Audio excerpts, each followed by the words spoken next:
आदरणीय एकनाथदादा शिंदे, मुख्यमंत्री महाराष्ट्र राज्य. पत्र लिहिण्यास कारण की तू सुरू केलेली लाडकी बहीण माझी या योजनेअंतर्गत आम्हाला तू दर महिना 1500 रुपये देणारस. पण दादा, आम्हाला हे पैसे नकोय.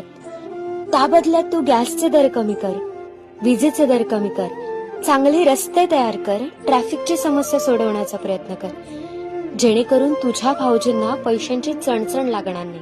त्यांच्या कमी पगारात, कमी कमाईत पण तुझी बहीण सुखी राहील.